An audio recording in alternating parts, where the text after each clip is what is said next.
14 years ago, I had an operation on my arm. 眩しくて怖いのよ、日の光が。Now I can't feel a damn thing. 私あなたを作りなかった。I'm afraid to cut it, you know? You do it, Henry. I'd be happy to. House.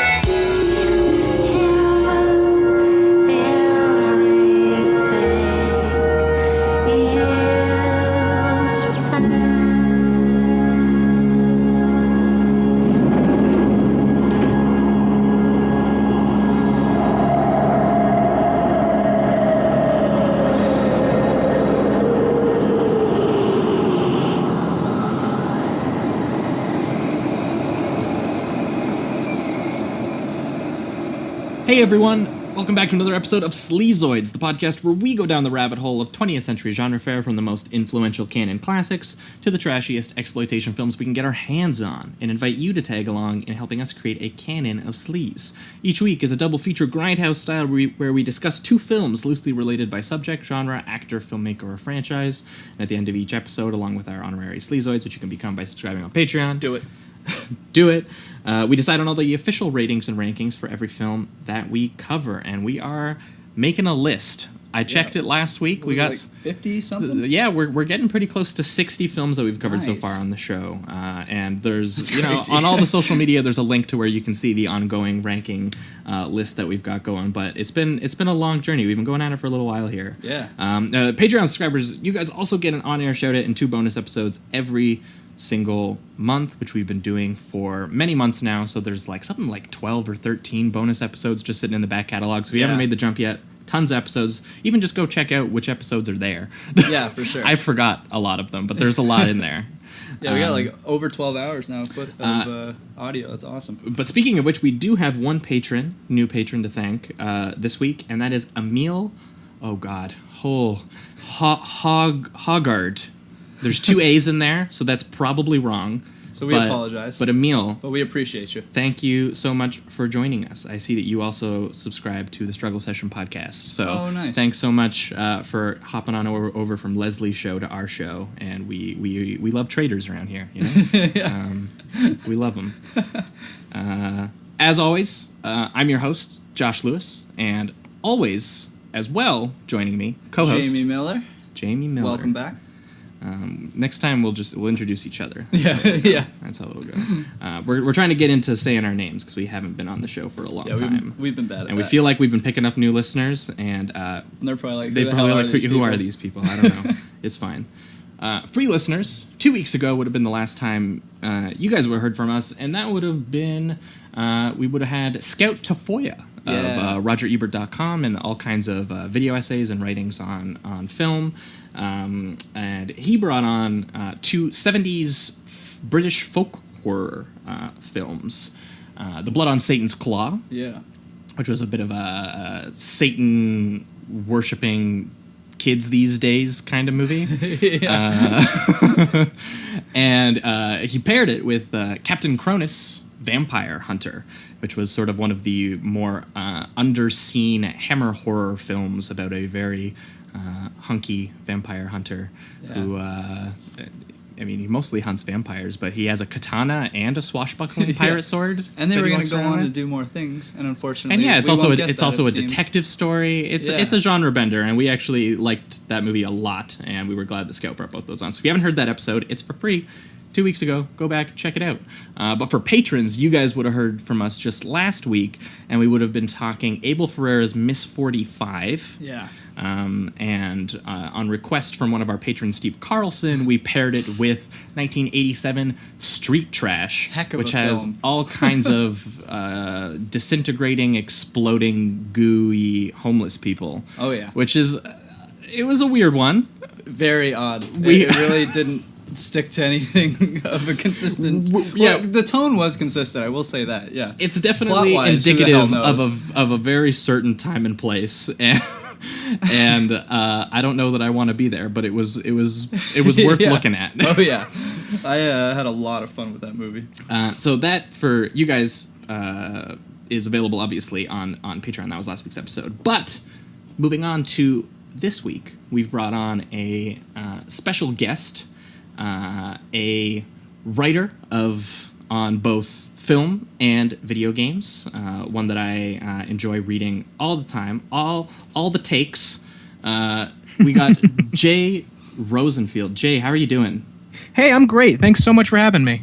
Oh, no problem at all. So, Jay, this is kind of the part of the show where we ask you what 2 films you thought needed to be discussed on this show and why you paired them together. Right.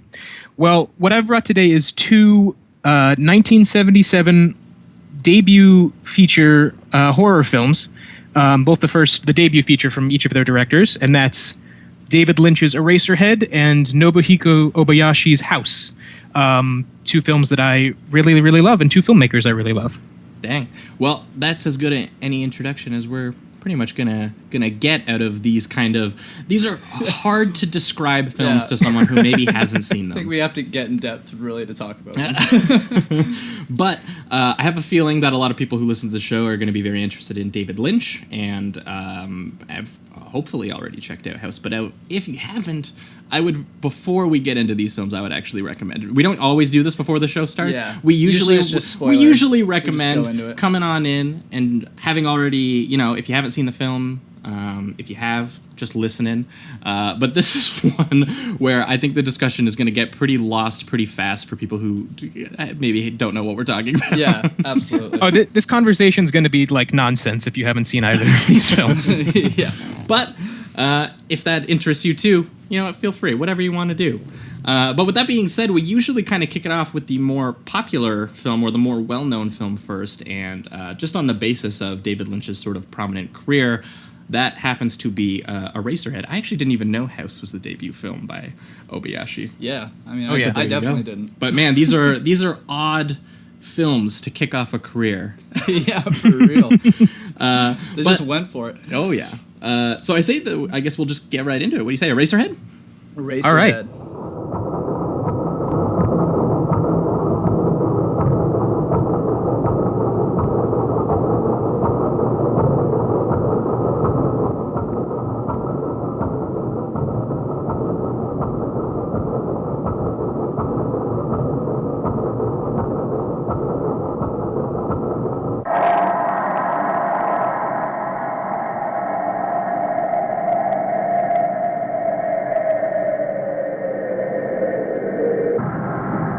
All right, we are talking Eraserhead, the 1977. Wikipedia calls it a body horror film, but Lynch Yeah, that's interesting. seems to kind of defy genre with his own style.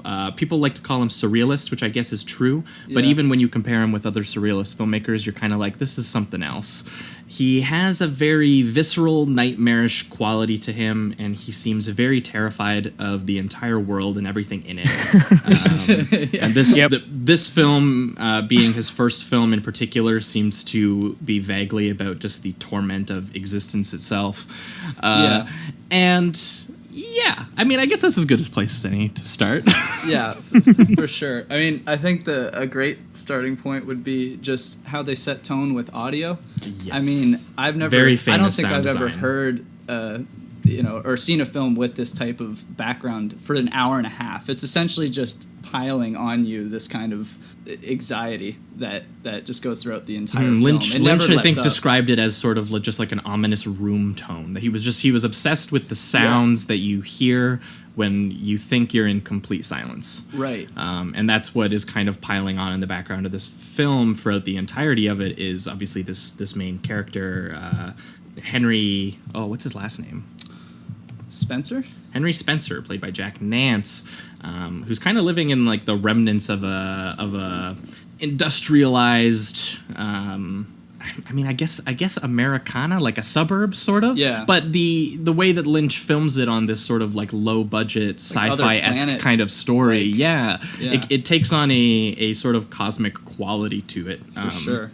When it especially when it opens, which is kind of on like the image of sort of like this godlike cosmic conception is kind of what happens. Yeah, and he's referring to the man that's pulling levers. Yeah, the man that's pulling levers on the planet. His character name in the credits is just is it the man on the moon or the man on the planet? Man in the Planet, I think. Man in the Planet. And now for you, was this one of your first Lynches? This I think was my second. I had seen Mulholland Drive, but it has been like years. I watched it in college, so it's been a while. I just knew that he was a very surrealist filmmaker, and that he doesn't throw the answers at you at all. No, if you read any interviews with him, he specifically won't tell you any of his interpretation. Yeah, and I've heard things. that even in regards to this film, and I'm sure plenty of other films, he's said that no one has 100% gotten this right, according to him. Now, I don't know how much of an artist he's just being there, but I think he's teasing. Yeah, I get the sense with Lynch a lot that he likes to he's very aware of his reputation, and I think he likes to needle people like that. Like, oh, you didn't really get my secret meaning. Yeah, for sure. Because I was looking at a couple reviews after just to get a better grasp of what I just witnessed, and and from what I gathered, I agreed with them. There was I think it was about like a fear of fatherhood, in a sense, a fear of that kind of commitment to family life, and that kind of anxiety that it can bring on somebody. There are a bunch of things that he talks about in this film, obviously, but that I think was one of the major themes. Him almost looking at his child like it's like this monster, and he can't even seem to love it. No, and Jack Nance, I think, gives a good performance in the film where he's constantly looking at this screaming like mutant baby in the corner of his room, and he's always looking at it, and it's like he's trying to figure it out. Because I feel like he just sort of like that sort of compounding oppressive daily life that he feels. He's just like, man, you know what? I get it. I want to scream all day too. And it's almost like there's like a he pities it, he wants to help it, but at the same time he's just like, I can't even figure this shit out for myself. Right, like he doesn't know how. He has I guess because maybe it's coming from the instinct that you'd have as a father, that you'd want to help your child regardless of the fact it looks like the spawn of Satan. But it's just being in this world that he's in that's clearly very it's holding him down as well as other people. He feels like there's he doesn't have the answers, and he doesn't have he doesn't know how to approach it at all. No, and I mean, this is a movie that ends on the I would describe it as blissful infanticide. Yeah. Yeah, he's pretty pleased with it. The death of the baby, is that what yes, like where he sort of like unwraps it, and it's very grotesque, because obviously the baby was born sort of into the world without the even a fully functioning body when he unwraps the bandages. Did he know that when he does it? No. Okay. Because it feels like it's a bit of reveal that the bandaging actually is just revealing organs. Yeah. And then he starts stabbing the organs, and there's this sort of like big there's a lot of crazy cutting, and there's a lot of sparks flying, because obviously David Lynch also seems terrified of just like electricity. Yeah. Oh, absolutely. Definitely. I imagine him looking at like sockets and just like with a very like untrustworthy face. He definitely has those little plugins for every single one around his house. In Twin Peaks: The Return, there are so many just like ominous shots of electrical sockets. And that movie is that. Oh boy, did I say it? Yeah, you called it a movie.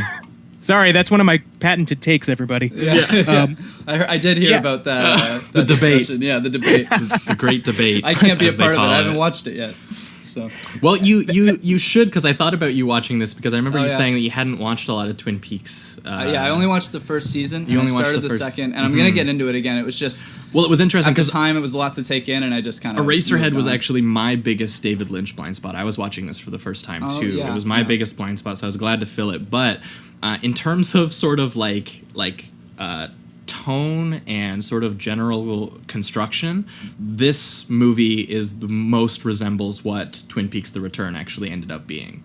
Oh, okay. I agree. Yeah. Yeah, like watching this, I was like, "Holy crap! This is Twin Peaks: The Return," but it came out like 40 years ago. Before. Okay. There's the shot of the when the guy wipes the eraser dust off the table, and there's the shot of just the white specks floating. Like that shot, it might even be that exact shot that he reused is in episode 8 of The Return. Or it looks identical. Yeah, but yeah, and all these sort of abstract stuff with the man in the planet and stuff like that. There's a lot of that in Twin Peaks: The Return too. It's pretty nuts. Okay, yeah. I'm But Jay, you've seen like most of Lynch's stuff, right? You're like a Lynch connoisseur. There's one or two that I haven't seen, but I think I've seen most of his stuff. Yeah. Well, I don't remember which ones. Where is Eraserhead on there for you? Eraserhead's interesting because it is, like a lot of first features, it feels like the moment where Lynch was like, I got to get everything out because I don't know if I'm going to make another movie. This might be my last chance. I got to, and House is actually similar in a lot of ways, but like a lot of like directorial debuts, it's this feeling of like, I have to say everything I have to say. I have to use every technique and every image that's been in my head, I have to put into this movie. And that's why, like, when you skip ahead to The Return, he's a filmmaker who's not just because he's aged, obviously, but he's a lot more subdued. He's a lot more confident in terms of just like, I can, there's like a scene in The Return, which is just a shot of a guy sweeping a floor for 5 minutes. That would never fly in Eraserhead because Eraserhead has this like manic energy. It's just like, I have to fly from one thing to another. Yeah, it's pretty relentless for its pretty short runtime. Yeah, absolutely.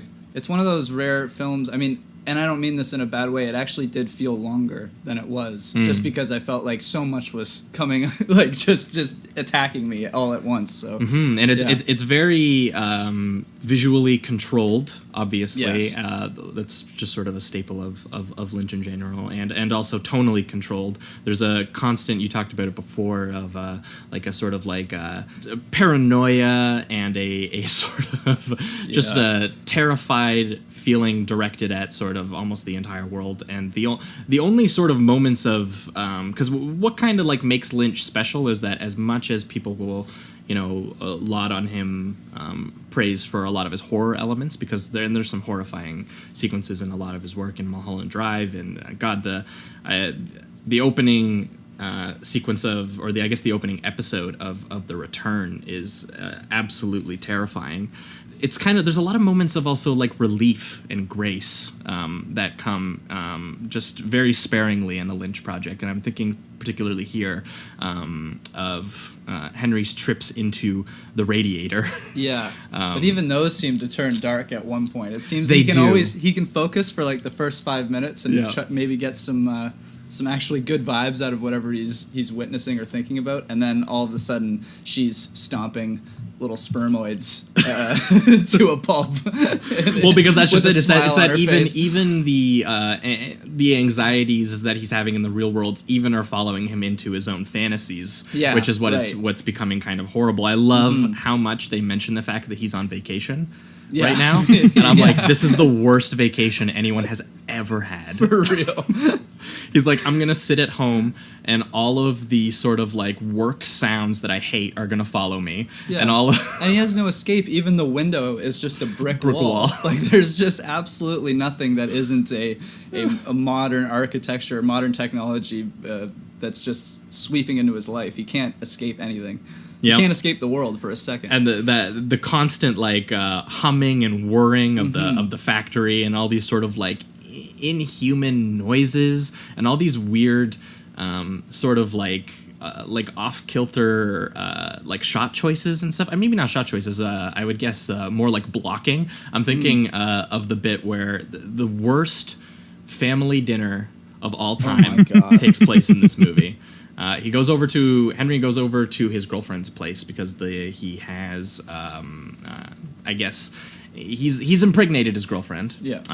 Which the film I think sort of vaguely alludes to in that opening scene, because the sort of like worm that comes out of his mouth goes into sort of the resemble. Yeah, and it resembles the baby, the mutant baby that they have.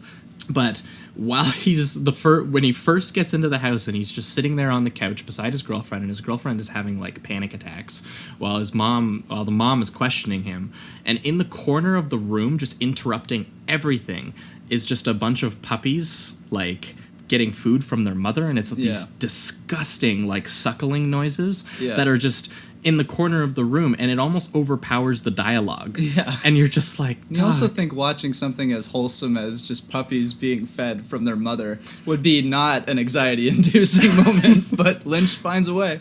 well, that's just it. Is he's that also translates obviously to all with his own kid. Is that's how he views it. There's something sort of like it's natural, but it's disgusting. Right, exactly. Is kind of how it ends up going. What I love about that scene is how Henry, like, it's the first half of this movie is this weird, like, black comedy that's there's a lot of truth to it. Like, there is something truthful about, like, meeting your girlfriend's parents and going over to dinner at their houses can be awkward and uncomfortable. But if it's so, like, heightened and nightmarish in the way that Lynch depicts it. And I love that Henry during that scene is just, like, over this cacophony and his girlfriend is having this, like, breakdown. He's just very, like, she's just trying to keep calm and like trying to continue the conversation with the mom, is like trying to pretend that nothing around him is happening, and not even that like this is not even that this is a normal situation to him. It's presented as he is aware of how weird everything is, but he's trying to pretend like, oh, this is fine, everything's fine, I'm just having a conversation. Yeah. And then obviously the actual dinner happens and the dad comes in yelling, and is it the grandma who's in the kitchen? Yeah, and she's just lifeless. So. It's like, yep. It's life is taking a toll on her, on Grams. Yeah, it doesn't. It does seem like this is like the. I'm pretty sure she's just chain smoking and talking to nobody in the. This is like Existence is Pain, like the movie. It's pretty. It's pretty dreadful. And the one of the best and weirdest moments in it is the bit with the chickens. Oh my God! Yeah. Yes. Where they bring in all these tiny roast chickens, and I don't remember what do you remember what the line is that they say about the chickens? Like, are these like real chickens or are these like? They're man-made. Yeah, That's what the dad's. Yeah, they're man-made, like weirdo. Oh, okay. Like, do you think that maybe kind of connects to like the child as well? How he views, like, because eventually once he sticks it in, it starts to bleed. Yeah. Right. And it starts like twitching, and then the mom is like. Get like almost euphoric, like thinking about it for some reason. Yeah. I don't know if she's just really hungry, and then Dad has a big old smile and on that his face. very quickly turns into just like absolute horror as she like runs screaming out of the room. Yeah, and again, that's sort of the line that Lynch walks. Yeah, the entire film. Yeah, it's just like this weird sort of like there's something strange, but also sort of almost beautiful sometimes, and then you're just like, actually, this is horrifying. And I want to die. Like even the moments of, I mean, you could somewhat call it a blissful moment for him when he's gets with the neighbor who is coming on to him or whatever, and it almost seems like he's enjoying himself, obviously, but then it's just he essentially drowns in quite literally in kind of, I think, the guilt that comes along with that, because I mean he at this point he still has that wife. She's just she's left. Is that yeah? right? Yeah, and he's supposed to be taking care of the baby while she's because I think she's only supposed to leave for like a day is the implication, right? And she's gonna come back. Yeah, but again, don't know. I wouldn't want to come back to that because it looks pretty terrifying. Absolutely, because those baby screams are just they're horrible. It never ends. No. When she leaves, there's that great moment where she's digging under the bed and trying to pull something out and like shaking the bed, and it goes on for so long. Yeah, and it's such like the movie in a microcosm. Like, so you know that you feel like something horrible is happening just off screen, and like Lynch isn't telling you what it is. Like the dogs in the parents' house, like you hear the noise for a little while before he shows you what is making the noise, and it's just like this horrible feeling in the back of your head, like, oh God, something terrible is going on, and I can't see it. And when she's trying to, and it's just like a suitcase, I think, that she actually pulls out. Exactly. But there's this like long stretch where Lynch is like, what horrible thing is under the bed? Yeah, and I think that kind of builds on the feeling of anxiety, because a lot of when you're feeling anxious, you kind of tend to overthink things and maybe see things for worse than they actually are. And then I think that's what he's kind of doing. He's kind of teasing you in a way. He's poking at you and going like, there could be some crazy ass shit. And sometimes there are, and then sometimes it's just a woman finally getting her briefcase freed. So it's how quickly something like mundane like that can become horrifying. Right, exactly. And Lynch actually had a great quote that I read in an interview talking about the movie where they were kind of talking about how the same way that there's something just always outside of frame, Lynch's characters are always still like they're looking, they're searching, they're always trying to like, find the answer almost. And Lynch's quote about that was that he thinks everything should be looked at because there could be clues in it. Is kind of the idea. Definitely makes films that way too. Yeah, that's just kind of it, and I feel like that's kind of like what Henry is doing. That Henry's kind of walking through a very confusing, a very horrible experience. And he's just kind of like looking at the next thing. You can see him sort of like projecting fantasies onto the neighbor, and then some of them come to reality, and then those don't obviously work out because they were fantasies. And they're not morally correct either. What No. he's doing. So it's. And then he goes into the radiator, and there's the girl with the cheeks, the dancer. Yeah. And he kind of sees a bit of like something of a relief there, but obviously when he goes into the sequence later, and the child is in the back of his head, he gets decapitated, and then out of his chest pops the mutant baby head, yelling, and there's blood all over the floor. And even in his dreams, he can't even escape some of this stuff, and it's just. Oh, it's horrible. Yeah. Well, speaking of that, since we're there, what do you guys have like a take on kind of that the entire eraser sequence? Because that was one part that I was kind of like, I feel like Lynch was really going out there at that point, and I wasn't sure if I understood the symbolism. Well, because he works at the printer factory, right? Is that that's the thing? Like he works at that factory, I think is supposed to be the. Oh, okay. So he's on vacation from the sort of like printing factory, and then what happens, and I guess in his dream, is that his decapitated head is picked up by a kid who is scavenging kind of in the same area that he was walking around in earlier in the film, this sort of like industrial wasteland type the thing. Exact puddle place where he steps in. Exactly. In the beginning of the film. Yeah, it's all like concrete and steel and steam, and it's just it looks horrifying. And the little kid picks up his decapitated head, and then he takes it to the factory, and then they reuse his head to turn it into erasers. Right. For the pencils, right? That's what they do. Okay. So then he's just like, even in my own death, where my child takes my actual body, taking from him. It can't even be done there. Okay. I need to be like completely humiliated. I need to be turned into the thing. very product that I was working. Yeah, that's like haunting me already. Yeah, the very technology that has been haunting him. Yeah, that's Well, that's even more frightening. There you go.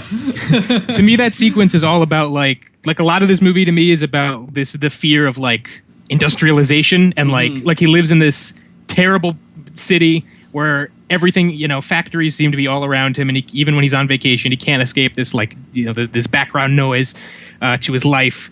And you see, with the man-made chickens too, like the idea that this factory-made thing has taken something natural and made it just disgusting and grotesque. Yeah, and even the plants. I mean, there's no actual real wildlife in this. I guess the dogs there's are a like pile the of only dirt thing you see. with a dead tree with sitting a dead tree. It's like that's home, homie. So it's just you just feel such a lack of life and there's absolutely, and it's black and white, so there's no color to hold on to either. It's and that's also it, is that the little bit of life that there is looks terrible. Right. It's kind of exactly. like that baby is in pain. It's sick. It's sore. It hates life. Yeah, at one point, it has the sores on its face, and somehow it gets even more grotesque. Oh God, the scariest shot in the movie when it cuts back to the baby and it's sick. God, I still jump. I've seen this movie probably 5 times, and I still jump when it cuts back to the sick baby. Yeah, absolutely. It's got like little the sores just everywhere. Sores all over it, and it's just man, it's just so brutal. Yeah, and so that's just kind of it. Is it kind of goes back and forth between this guy is living in a very awful reality brought on by his own lack of answers to an industrialized world that's changing around him, and it almost doesn't seem like he can remember a world outside of this one. So he's looking just for any nugget of hope that he can find in it. Yep. And I love the bit where the woman in the radiator sings the "In Heaven Everything Is Fine." Yeah. And that very much motivates kind of like his final actions, where he's just like, you know what? it's the next life will be fine. I bet, or at least better than this one. And yeah, that kind of brings us to the we briefly touched upon it, but that brings us to kind of like the big climax where the end of the film and the beginning of the film kind of clash together, which is kind of like a big thing for Lynch, where he likes to kind of set you up with this sort of abstract world and imagery, and then he likes to bring you on a bit of like a tone journey through it, and then he has characters react is kind of the thing. And Henry's big thing is that he's just like, my wife has left, everything that I thought might work out hasn't been. The girl next door, the little worm he gets in the mail that I don't know what he was hoping to do with, but I think he puts it into his collection box. I think there was stuff that was cut from this about him collecting stuff and scavenging. Oh yeah, there was the thing about this movie is that it's not done, like it's finished, but like they shot this over the course of like 6 years, basically whenever they could find money to afford to shoot it and to afford like film stuff. Like the actors in like special features, I saw them talk about how at one point all of them had to go to the Kodak store on the way to set to buy film stock. Oh wow! Yeah, I so they could shoot that day. I was gonna say, there's a lot of stuff that they just didn't get the chance to shoot at all. Oh, okay. Yeah, and I also heard that Lynch... I figured it was just Lynch just, adding a few questions there, not giving you the answers. No, this one was a pretty tough production, and I heard that Lynch actually also, basically, sometimes he would have to stop shooting and do his paper run, and then come back and resume shooting. Oh my God, that's incredible. And that he got his paper route down so that he could do it in like an hour. And that... That's amazing. Yeah, and apparently they dedication. Like wherever the set was that they were shooting on, it was just like an abandoned school property or something, and he just like lived there. It was a very weird situation. Just to speak maybe just briefly on how what this film did for him, was he able to move on from this film to kind of become that prolific surrealist film? Oh yeah, I don't remember what film festival I'm hearing he got these into. things that you're saying where he's got a paper route and shit like that, and I'm just kind of like, well, damn! At least after this movie, did he get to? I think he got into one. He got into the LA Film Festival, and this ended up becoming obviously a bit of like a midnight cult hit at the time. Yeah, and he got noticed by a bunch of other filmmakers who were interested in these kinds of movies at the time. Yeah, and they kind of helped him make his next ones. Okay. His big break was his next movie, which was The Elephant Man, which only came about because Mel Brooks, I think it was Mel Brooks, saw Eraserhead and said, I want to help this guy, have a career. And he is the reason that David Lynch wasn't fired from The Elephant Man after studio people saw what he was making. Like, I think there's this famous letter that Mel Brooks, and again, I think it's Mel Brooks, I could be wrong, sent to the studio executives when they saw footage of The Elephant Man and were like, we have to change this is wrong.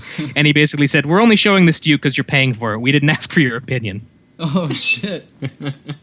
Yeah, that's awesome. Yeah. So that's the reason why David Lynch has a career, basically. Oh, okay. Wow, that's it. Like that. I had no idea that he was still just kind of your everyday working guy while he was making Eraserhead. Like, I'm just like, God damn, man. You figured you have like just a lot of time to really hone in and focus on a film like this. That's even more incredible. Like, what a well, I mean, the fact that it does feel sort of like complete like this is interesting. In the to fact be in such a production hell. I mean, and so coherent for a film. Obviously, that was shot over such a long period of time and different crews. He had to change cinematographers like halfway through.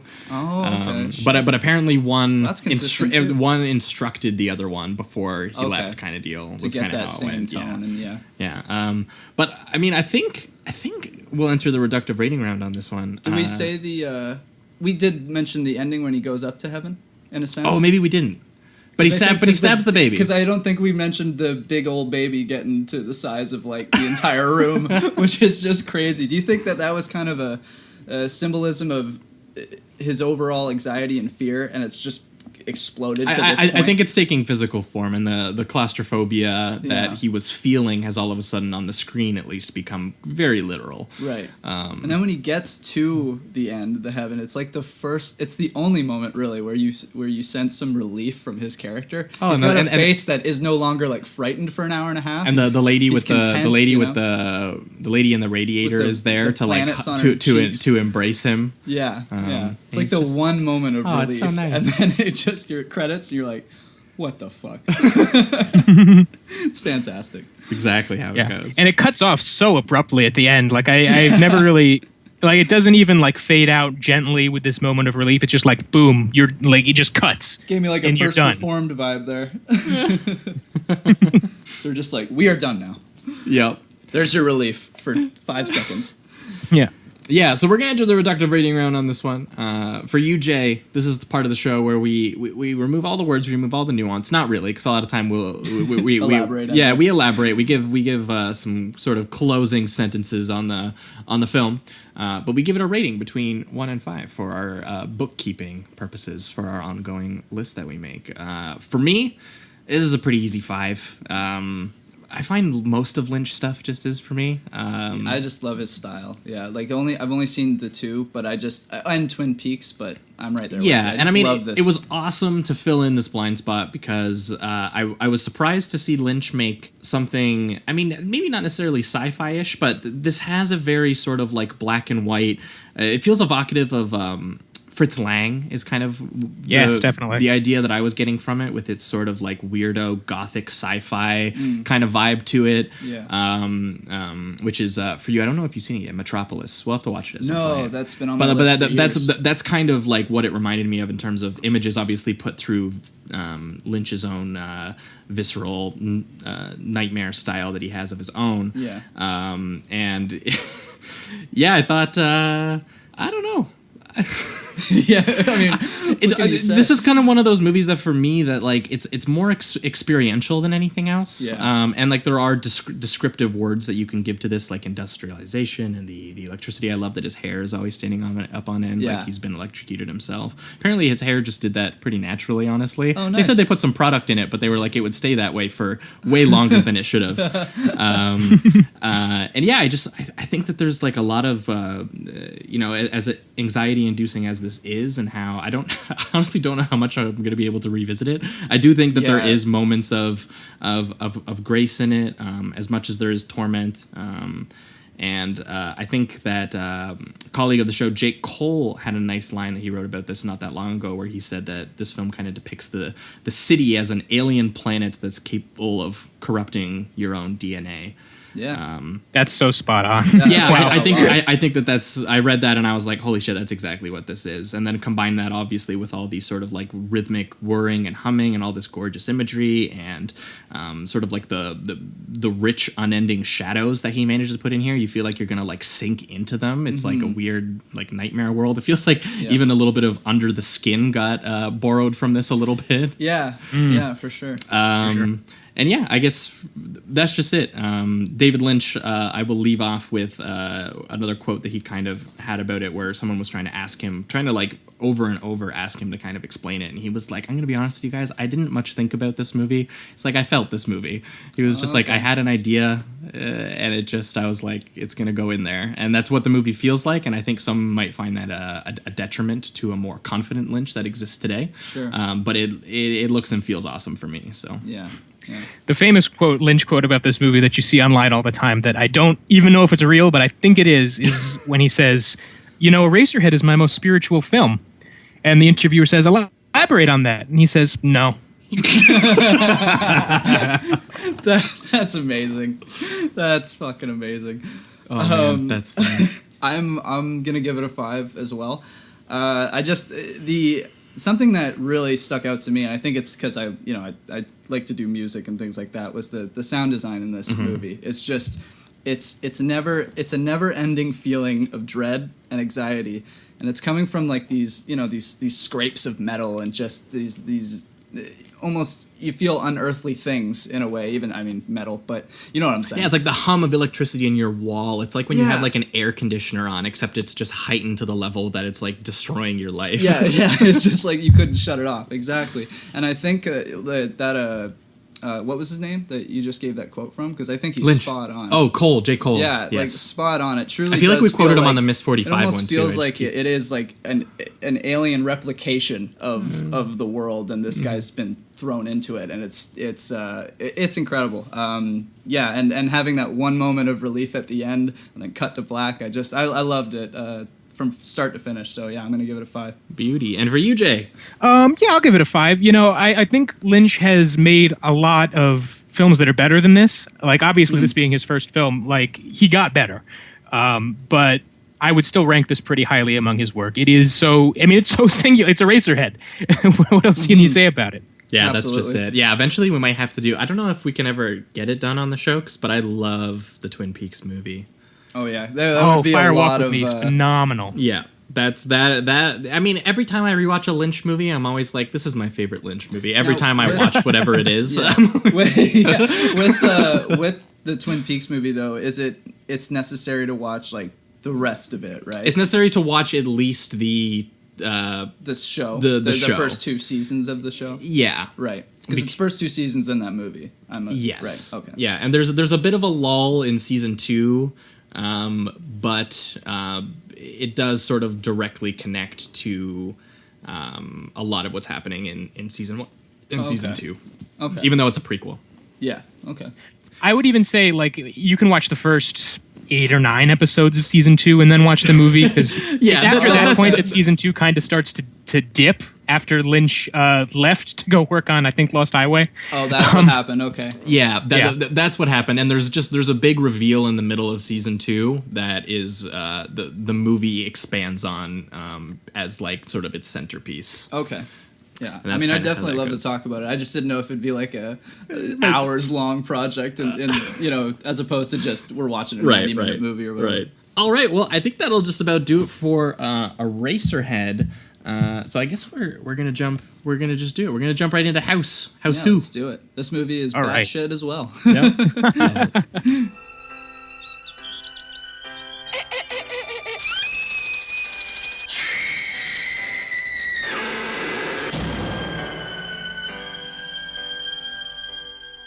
かからないわ故障よ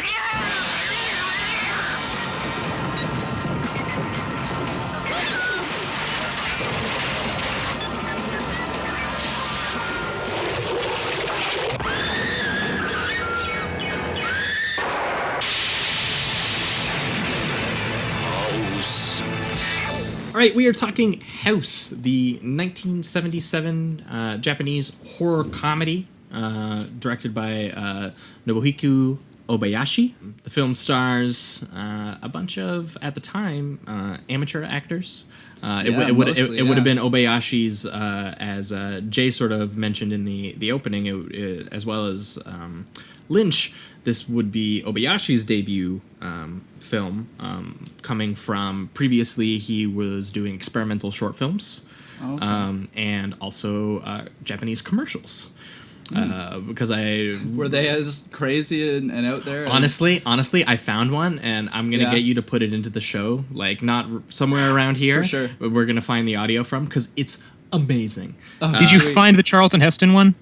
Not the Charlton Heston one. I found the Charles Bronson one, the Death Wish guy. That's what I was. No, I'm sorry. That's the one I'm thinking of. Charles Bronson. Oh yeah, I yeah. am down to watch that. Of Yeah, course. That's great. I love that. It is Mandom. a men's deodorant commercial, basically in the vein of like the Old Spice ones that got Like, super famous. no Of like way. the manly man, the cowboy, and he's like in his office, and then he puts on it's called Mandem deodorant. He puts on Fuck yeah.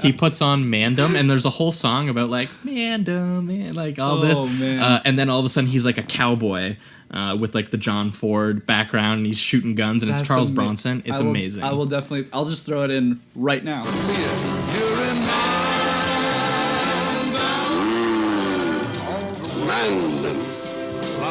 愛とは勇気とは優しさとは男の在り方を問うとき男の大衆が漂う男の在りかそれはマンダム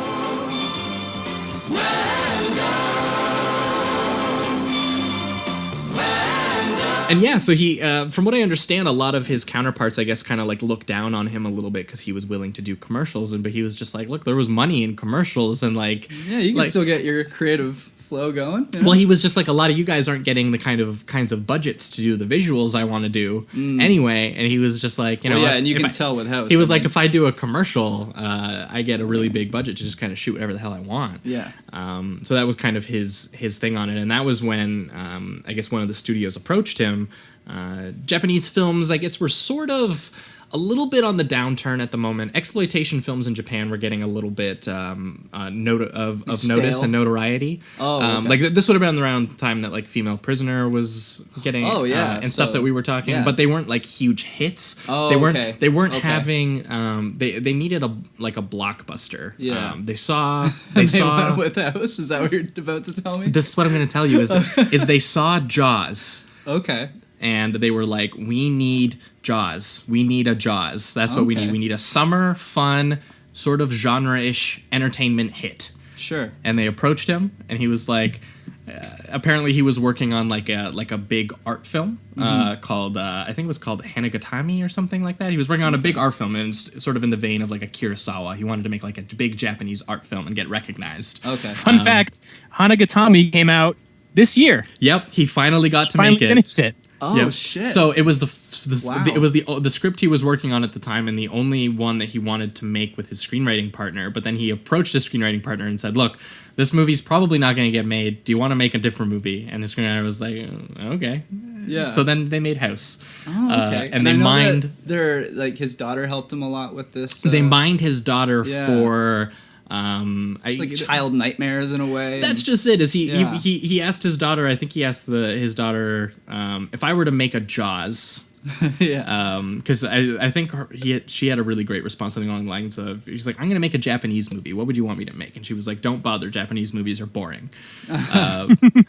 Because they were just so well known in the mainstream for their art movies. And he was just like, okay, but if I was going to make like a Jaws, like what would you want it to be? And he approached her just because he was like, a lot of the stuff that's scary he was like, if I'm going to make a Jaws, what's the next thing I'm going to make? I'm going to make like a bear attack movie. He was just like, he just felt it was so literal. So he went to a kid because like a child's imagination wouldn't register.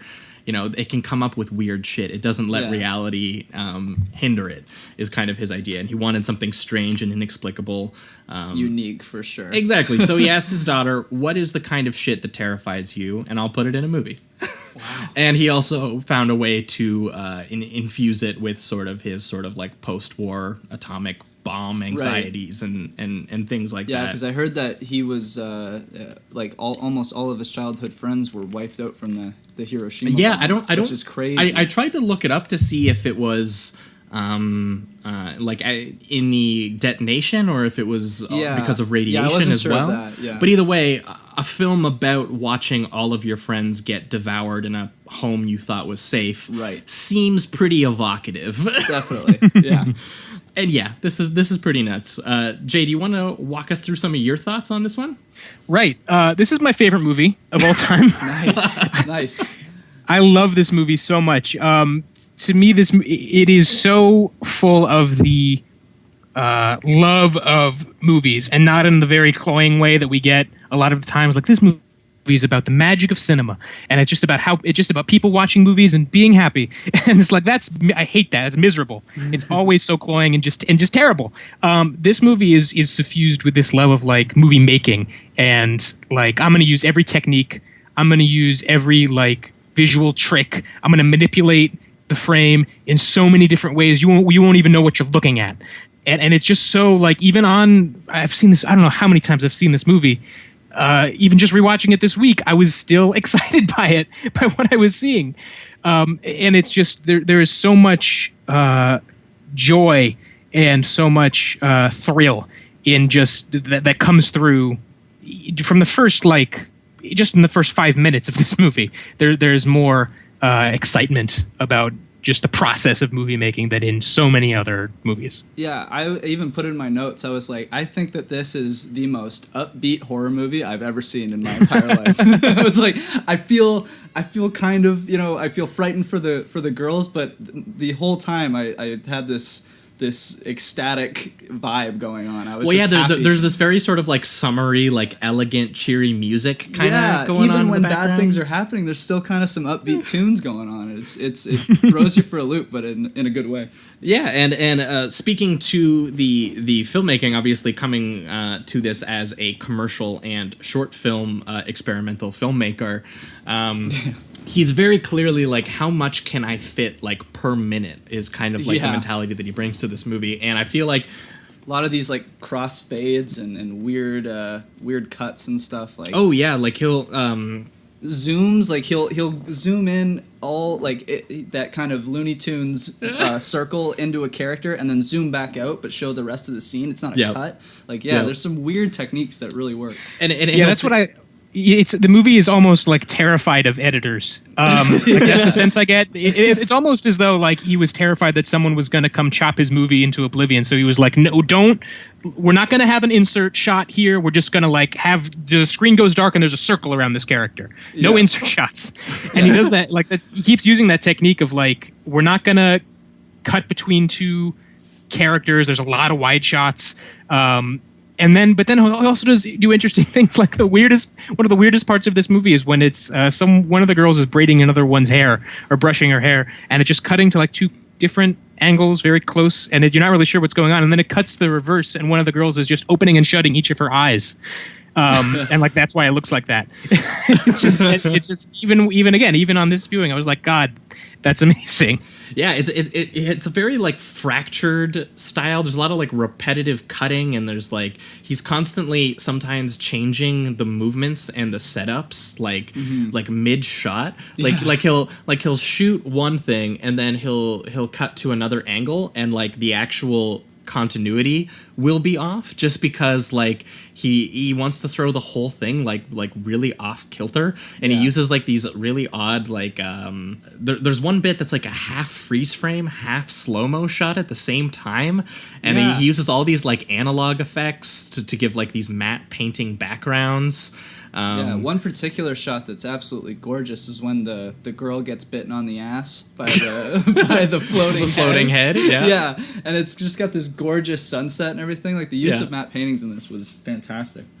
I think that's what it was, right? Yeah, I think so. Yeah, that's what I think. I honestly, watching this, I was like, I don't even know how he did some of this stuff. Yeah, like the whole like the fingers playing the piano after they've been bitten off by the piano, and and then taking the cheery tune and like slowing it down to like a melancholy kind of tempo to it after the piano has just devoured one of the girls, which is probably my favorite sequence of the entire movie. Just watching like that piano come to life and get her tangled in the wiring. And like, my favorite touch that made me yell is when it cuts back to I think, is he Mr. Godo? He's the Togo? Togo. Yeah, Togo. He's the teacher, the knight who's supposed to show up and save all the girls. Yeah. And it cuts to a wide shot to the car that he was using to drive to the house, and it's just filled with bananas. Oh yeah, the end, and with a hat on. It's just a pile of bananas with a hat on. Yeah. Because for some reason he was like, I don't like watermelons. I like bananas, and so therefore he just transforms into bananas. So the demon was like, all right, well, there you are. You're bananas now. Yeah, this movie is just operating on like a weird dream logic that you seem like definitely. doesn't, that you like. There's no rules to this movie, and it feels like that is a really good excuse for the filmmaking, which is a no rules filmmaking of just I'm gonna disobey every kind of sort of like coherency rule that there is, and I'm going to just give you this sort of like completely oddball experience, and I don't think that we've had a movie like it pretty much since. No, absolutely not. And there's parts, I think even when there's like flashbacks and he starts like mimicking other kinds of styles, there's a part where he does like a silent film style, and then he does like a sepia toned like war film style, and it's just, and that sets the tone for that scene too. Yeah, I mean, it's just a flashback to the past, and to kind of hone in on something that I would imagine would be a filmmaking technique more so in that time. To explain the flashback is genius. That's really cool. But I guess we'll try to get into like the actual story a little bit, which is a little, it's it's broad in the right ways, and I do love where it eventually ends on, because it ends on a completely different film, but that's kind of the point, because like as if it starts almost like the summertime, almost like just a comedy with these girls, and then it just turns into horror as it goes. Yeah, and then at the very end, it has a one little grace note about how this whole thing is about love. Oh yeah. When even though she incinerates the but that's just in its own weirdo way. It is. Just because like it does feel for the aunt, and that's kind of the thing. That's the kind of thing that happens, is that a girl at school with all her friends, they have summer plans. I think a lot of them are going to go to the teacher's sister's vacation house or whatever that she has there, and they're all going to hang out there. But this girl, her dad, who is a sound or a composer or a sound technician on film. Yeah, for films, yeah. He's a composer. He's working with Sergio Leone. Yes, I definitely noted that part where he was. Didn't just he say like, he thinks he's better than... Yeah, he's like, Leone said my music was better than Morricone's. And I was like, damn. Damn, bro. Must have some pretty sweet music, man. Yeah, for real. Let's hear it. So he's got a new girlfriend, possibly a wife. Basically, this girl's going to get a new mom. And I love that. He does really abruptly tell her. I think that his approach could have been a little more subtle. Oh, and I love that everywhere the stepmom walks, it's in like that. It's in that grace. John Woo. And she's just so graceful. She's like an angel. Slow mo. There's the wind is blowing and moving all of her scarf around. Just a beautiful woman. Yeah, moving around everywhere like that. But the daughter is upset at the idea that she has a new mom, so she contacts her aunt, who kind of lives alone in an old family house, the titular house, actually. Yeah. And so that's when the teacher cancels their plans for all the girls to go and stay at his sister's place. They all say, "All right, well, why don't we go with this girl to her aunt's?" And I believe the girl who is the niece is Gorgeous. Yep. That's her name. And her friend is Fantasy, who is the girl who basically makes it to the end. Sort of. Right. I think, well, yeah. I think they all get devoured, but Fantasy is last. One. Yeah, she's the last one. Because Kung Fu almost makes it, because she's kicking ass. And I love how they edit all the fight scenes. It's very sporadic, but it's not like, it's hyper-cut, but it's hyper-cut in the way that you would want a hyper-cut, action sequence to be. Everything is coherent. Yeah, well, because the characters just like will suddenly just move with like big exaggerated motions, like they're dancing, right. And the cameras will just all of a sudden take off with the character, and like it makes no sense in the space that's currently been established, and it's awesome. Yeah, absolutely. It'll turn into like a kung fu movie for 5 seconds at a time, and all of a sudden it's zooming in on certain arm movements and objects that are flying around, and then it just stops and the movie's back. It's the best. Yeah, and the larger story is just that the aunt had a husband who died in World War II. Yeah. Yes. Yeah. And she's kind of just been traumatized by that, and doesn't want, and basically is just constantly waiting in the house for her husband to return, because the husband promised that he would come back one day, kind of deal. Which I guess has led her to some jealousy or envy of youth and unmarried girls, maybe people with no commitment, it seems. Something like that. It seems like she's a little resentful for what's happened to her. Of specifically, like, young virgin was the idea, right? Yeah. That she's like, get married. I think, to me, it seemed like she was just kind of a little bit envious of the fact that she had this circumstance that she has to live with. I mean, she loved her husband, and now that he's never coming back, she's definitely in a bit of denial. She sees them as like a total. They're free. They're still. They don't have those woes at all. In fact, they're just going to school. There's no war. There's no, so. I do love that they play with the idea that Mr. Togo, I guess, who made a promise to come visit them at the aunt's house, who also made a promise, is the idea that the Mr. Togo kind of becomes. I thought for a bit that the first time I watched this film, I thought for a bit that Mr. Togo was going to become like the husband, that they were just going to be like, there you go, look at your husband came back or whatever. Yeah, no, I could have seen but that. But no, instead there's a subversion. He turns into a pile of bananas. It's fine. Yeah, it's fine. That's what they want. That's how it works works in real life, you know. Like the husband doesn't come back, he's a pile of bananas. It's good.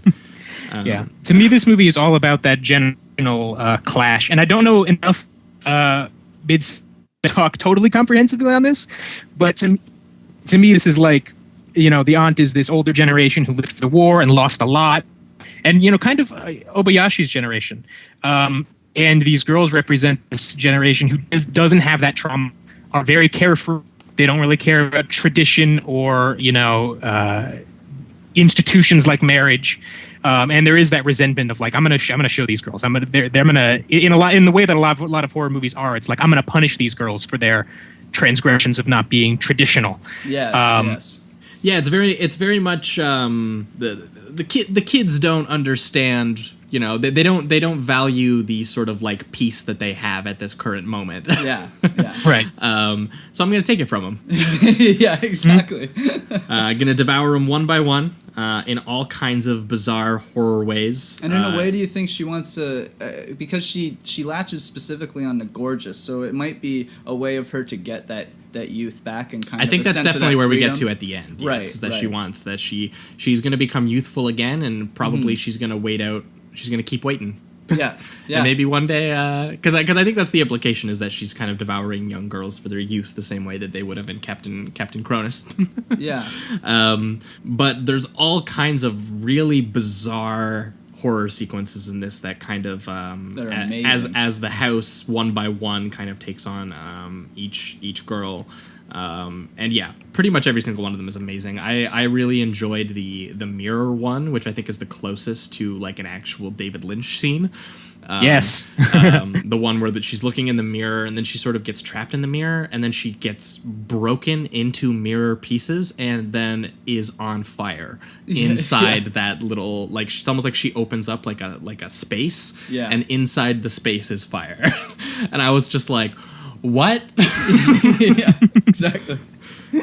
Yeah, that's the scene in the movie that to me is like genuinely horrifying. Like the imagery there of her, like her face breaking apart and the fire and she's looking into the mirror and there's also fire, is like genuinely scary. And like the rest of the movie is kind of campy and fun. Like it is a horror comedy, as you said. It is not. I showed this in college, a bunch of freshman students. I had to assure them beforehand, like, it's okay to laugh at this movie. Don't feel bad. Don't feel like you're disrespecting it, because it is. It's supposed to be funny. You're not like you're laughing at it. You're making fun of it. Oh yeah, no, like it's in on the joke. Like the cat. Yeah. The cat is amazing. This is one of the best movie cats of all time. Yeah, great performance. Absolutely. By Blanche. Yeah, and I love all the different ways that they fit like allusions to the cat, just like in the peripheries of the frame. Sometime I lost.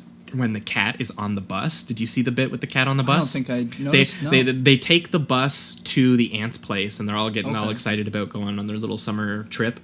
And on the side of the bus is a giant white cat painted onto the bus.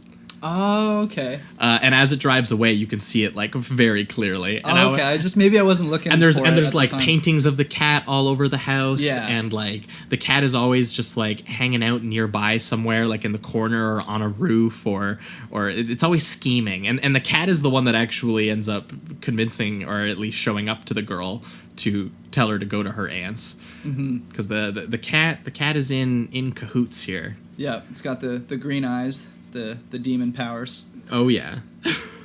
And I'm trying to think of some of the others. So we talked about the mirror one, and there's the piano one especially is crazy. That one's, I think, pretty famous too. Yeah, that was actually the only clip I've seen of this movie prior to actually seeing it. That's so. Definitely one of the most famous bits. Is that, and then obviously there's the watermelon that turns into a decapitated head that bites the girl in the butt. Yeah, that was a great scene, and I gotta say, I mean, obviously you can tell that the effects are a little outdated. They're doing this in the 70s, but for the time and for, I assume, the budget that they had, it looks good. Fucking awesome. Yeah, I was like, holy shit, that sequence was actually really impressive. I did not expect that at all. They really take advantage of every bit of technology that he had at his fingertips. Because you don't see them go for a lot of these.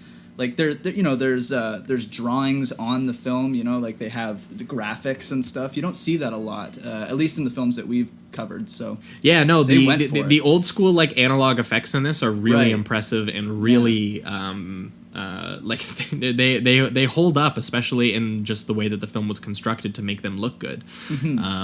And I love the scene, which I guess was taken straight from one of the daughter's most literal anxieties, which was the girl who drowns in a pile of mattresses. Which was, I guess, the daughter always was told to like grab futons from the closet or something like that and like pull them out. But she was so small that they would always fall on her, and that there's a whole scene in this where just a sea of mattresses just like fall all over this girl, and there's feathers flying everywhere, and it does that glass floor effect like we talked about on the female prisoner, where it goes underneath the floor and she's like squished up against it, and it's just like and it's you can feel her claustrophobia, and like it's great. And then the house starts like slamming and shutting all the doors on its own, and the floor opens up. Like everything, the house just expands and becomes almost a living body. The cat and the cat painting starts spewing blood everywhere. And then it becomes a river of blood, and they're riding on the doors, and it's just like, again, the fact that this got made and it works is pretty insane. In with teeth and pulling the girls into the bath, like into the water. It's just absolutely batshit. It's amazing. Some of the characters change sizes, and one girl gets like giant. It just turns into a giant lips for like 10 seconds. One girl gets strangled by a phone cord. That's alive. Because that's when I think I think it was Gorgeous that at this point I think she's possessed by the aunt, and she explains how she only hunts like unmarried young girls and stuff like that, and that's what the house eats essentially. So I think it was Gorgeous that was the displaced lips and all the big eyes and all that. That was Kung Fu getting strangled by the phone cord too. Right. And the way that it's styled here, where it's like constantly zooming and spinning and moving, and then sometimes it'll for one segment it just goes into stop motion for like 30 seconds. I actually found that to be a little odd. I wasn't sure what they were going for at that sequence. Did you get a take on that, honestly, or read? I don't know. I wasn't sure. Jay, anything that you had? This is something that has bothered me every time I watch this movie. And I think the idea is that this is when the moment when they find Gorgeous, and at this point she's possessed, and clearly something is wrong. And I think it's just meant to convey that something is off. Something is off. Something is not right. Sure. And I don't know how successful it is, but it's an example of like they're throwing every single filmmaking technique at the wall and just seeing what sticks, and almost all of it sticks. This doesn't super work for me, but like it's an interesting moment. Because at one point I did go. It just my feels a little file long. off. I was like, did I get like just because it went for so long, so I was like, oh, maybe this isn't part of the movie, and then it went back, and I'm like, okay, it is. But there was that one moment that threw me off a little bit, but I felt like he had to have had a reason. I just wasn't reading it correctly. Yeah, the reason was like, I'm gonna do everything. Exactly. Which, hey, I can respect. You want to fight some flying logs that are on fire? You got it. Oh God, I love that. I love that Kung Fu like defies the gimmick death that the house has in store for her just because she's so cool. Kung Fu is the shit. I think she was probably my favorite character. I think I read that it seems to be a lot of people's favorite character, but she's amazing. Definitely. Well, because that's an example of a character's energy just literally taking over the film, right? Absolutely. And like the camera very much gets into her headspace every time that she's doing something. She almost becomes like the main character at a certain point. You kind of follow her more around in the latter half than Gorgeous, because Gorgeous is being possessed and whatever, and eventually they start to focus more on the last three girls that are in the house. Yeah, Prof, the smart girl. Is Mac the one that goes first? Is Mac? Yeah, she's the one that bites the the watermelon. Yeah, she got a taste of the booty. Yeah. Damn watermelons. That's just how it goes. And oh man, I'm trying to address other things in my notes here. I wrote something about a hare in a bath. I thought someone was going to get strangled by hair for some reason. Because hair rises and then goes back down. I felt like that was more, I guess, just something strange. Yeah, like something strange is happening, because I think that's at the beginning when they first get into the house and weird things are happening, but it's not to the extent. I forgot about the happens fishbowl in the hour. piano scene. The fishbowl, when it like lightning strikes the fishbowl or something like that. Okay. And like the girl has the one hand in it, and then the fish is like out of the bowl. And this is when the girl's getting eaten by the piano, and all of her limbs are sticking out in like different directions out of the piano. Right. And I just like, how many moving pieces can you fit into like a sequence? And then there's always a dancing skeleton in the background of those scenes too. Yeah. Yeah. just Oh my god, the jamming dancing to skeleton! I love piano it. Tunes. He's like just so upbeat the entire time. He's having a and great the actual time. like set of the house is pretty amazing. Oh yeah. yeah. And They use it in such an amazing way. I just can't believe there's so much what of I'm watching. inventive scares Right. and stuff in this that I don't think have ever been really tried again, and I'm kind of just like, why? Yeah, for real. Like, this is an extremely unconventional horror movie, and because of that, it makes it even... The weirdness adds to the horror a little bit, because you're just so... It's bizarre, uneasy yeah. at times. Yeah, it's just so bizarre, exactly. But what's so weird is that it still keeps this upbeat, until I guess the last like 15 minutes, but it still keeps this upbeat vibe. Yeah, there's one really sad through moment where some of the Gorgeous horror. has been possessed, and Fantasy is like reaching out to her while on the sort of like last door in the stream of blood, Right. and she's So we reaching get that out shot of to her Gorgeous, holding and Fantasy. and then Yeah. she calls her mommy, and then clearly she gets devoured. Obviously, is Yeah. kind of the implication there. Yeah. Because when we in return, she's in not what there should be anymore. her best friend's arms, basically, which is a really sad moment Yeah. when you think about it. Yeah, absolutely. And then I guess that's kind of where it leads to the stepmother coming and discovering Gorgeous. Now she's in the classic, what are they called? Those dresses that... The bridal gown. Yeah. I thought it's called something, though. It's just that Japanese gown that Oh, the kimono? women wear. Kimono, that's what it that's is? the one, yeah. And it's the same kimono that the aunt wore, I think, in the flashback from World War II. So, Yes. she's kind of become the aunt. Yeah, it and- seems like she's taken over Gorgeous's body, and she has Yeah. a new youthful body now Exactly. again. Yeah, and then she kind of I love that line where she's saying that they're all asleep now, but they'll get hungry and they'll rise when they do or whatever. It's just kind of and to the stepmom, that's just it's morning time. They'll get up when they want breakfast. But Yeah, and then but I absolutely Then she gets love the final moments where she looks into the camera, and it's almost as if Obayashi. is this when she's holding Fantasy? on the no, stairs? No, this Oh. is the very last shot of the movie, basically. Oh, okay. Which is when she's sort of like vaguely looking into the camera, and it's almost like Obayashi like knew people would be like, "What in the hell? What was that about?" Yeah. Like, what was this movie about? I don't understand. And she looks into the camera and she just says like some sort of like hollow platitudes about love. She was like, "This whole thing is just it's a love story. It's about the power of love." And I'm like, Is it? it kind of is. Yeah, sure. It's about how horrifyingly powerful it is. Yeah, because I feel as if. The stepmom seems- doesn't do anything. it seems wrong like a- in like this, a- like a unless knowing- I'm forgetting a scene, right?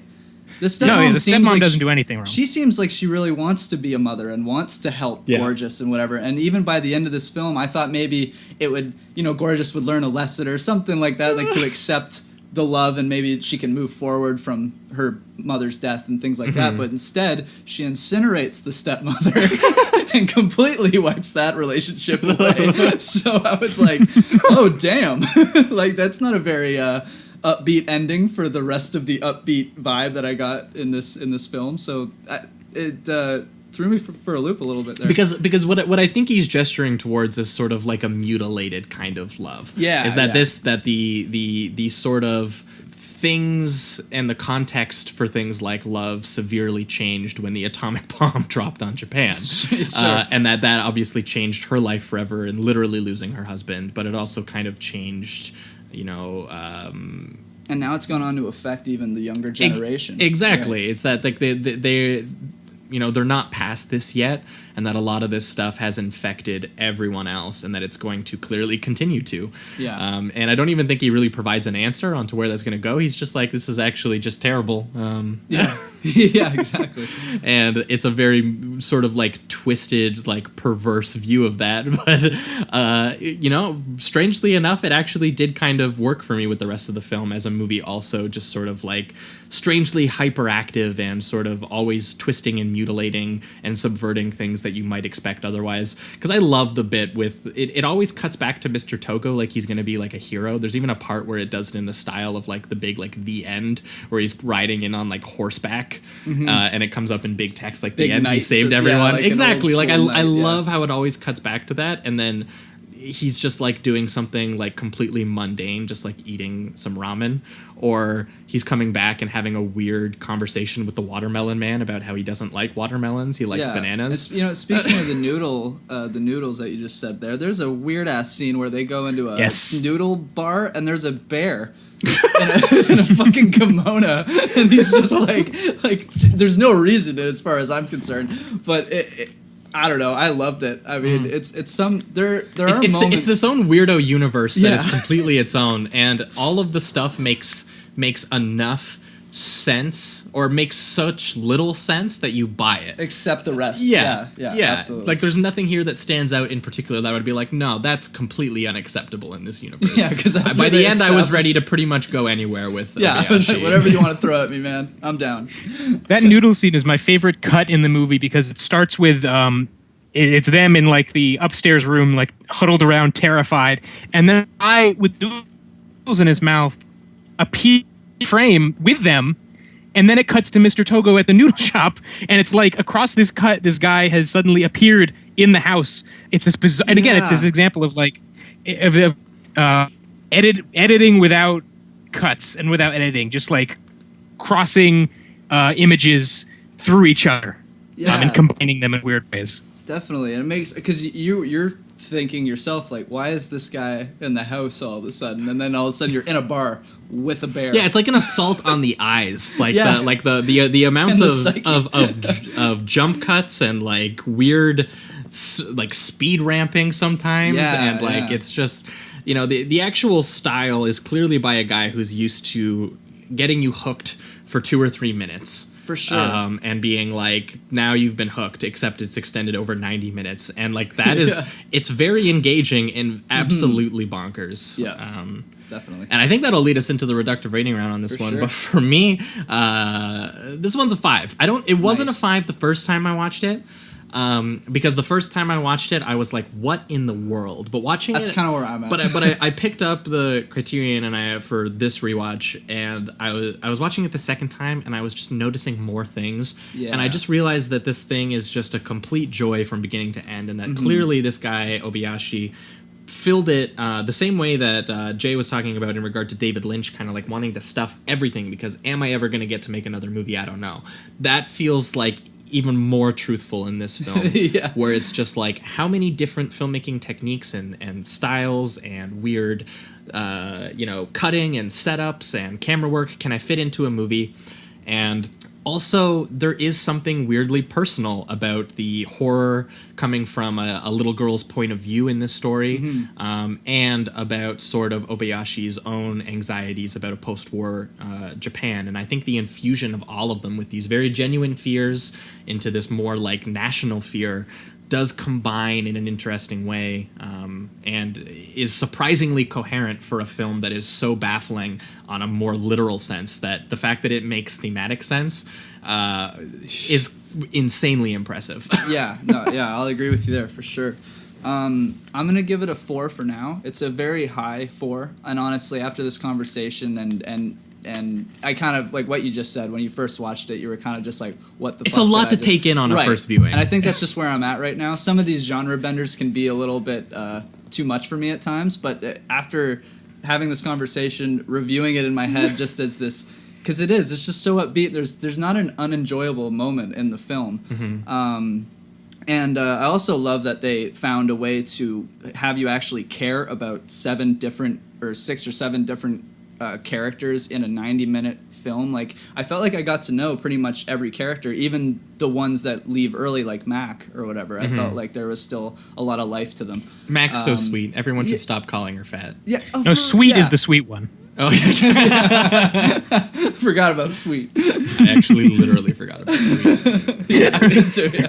But yeah, I'm gonna give it a 4 for now. But I could easily see this becoming a 5 on a rewatch. So Sweet. And for you, Jay? Oh, this is an easy 5. I would give this a 6 if I could. I like I said, this is my favorite film. I adore it, and it does open up on rewatch. Every time I rewatch this, I notice something else. The only regret I have is that I couldn't see this on like a shitty VHS tape, on like a tube TV in my basement at midnight one night. That to me is the ideal way to experience this film. Hell yeah. It's one of those movies that you just kind of have to see in that format. But I adore everything about it, beginning to end. Easy 5. Nice. Awesome. Well, I think that'll just about wrap it up for this week's show. That would have been Eraserhead and House. Bit of a wild double feature. Thanks, Jason, for coming on and bringing these two films. Thanks so much for having me. I had a great time. Usually the double 5 doesn't happen a lot, so I think these two are going to climb the ranks pretty fast. Oh yeah. But this is the part of the show, Jay, where if you've got anything to plug, you can do it right here. All right. Well, you can follow me on Twitter at @J_Rosenfield. I do writing on Medium at medium.com/@J_Rosenfield. It's a weird URL, and if that's hard to remember, it's just linked on my Twitter page. But there you can find all my writing, and I do more writing on Twitter than anywhere else. So you can follow me there. But you've been doing a couple articles on Medium. I can recommend your. I would say the Wolfenstein 2 one. I thought was really awesome. Nice. Were you a fan? Oh, I loved it. Yeah. Yeah, I liked it a lot too. It convinced me to pick up the game, which I regretfully still haven't finished yet, but I'm about a couple hours in, and I've been really enjoying it. I enjoyed it.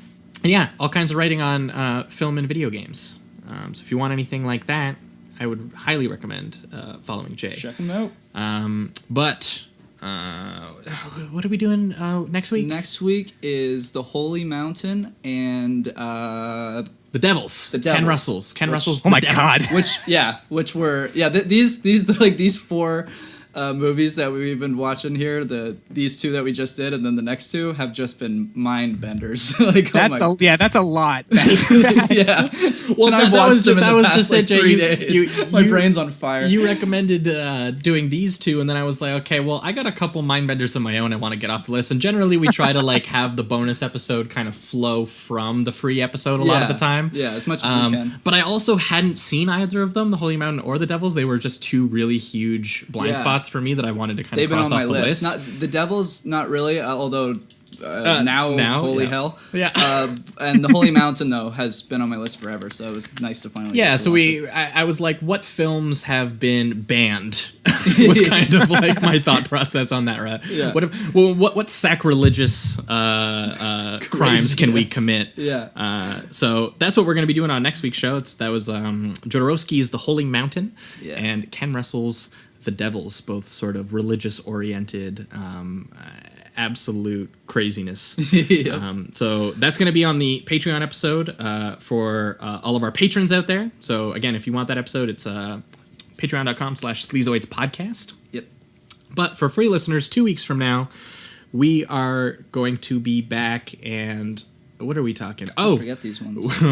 We are going to be talking Gremlins. Oh, that's that episode? Sweet. Gremlins 2 with 2 very special guests that I am so excited to have that I'm going to announce them ahead of time this time. We're going to be having Matt Chrisman from Chapo Trap House. Yeah. Who's coming on to talk Gremlins and Gremlins 2, as well as the anonymous runner of the official Gremlins 2 Institute of Studies Twitter account. Wow. Yeah, it's going to be a good one. So we're having those 2 guests on to come on and talk about the weirdo politics of Gremlins and Gremlins 2, which are both phenomenal films by Joe Dante. And I've never seen them, so I'm excited. So free listeners, that's what you can expect 2 weeks from now. Yeah, sweet. So that's the show. Thanks so much, as always, for listening. If you guys have been digging the show, as always, go to Patreon, go to iTunes, give us a good old rating on iTunes, and keep it sleazy. Keep it sleazy.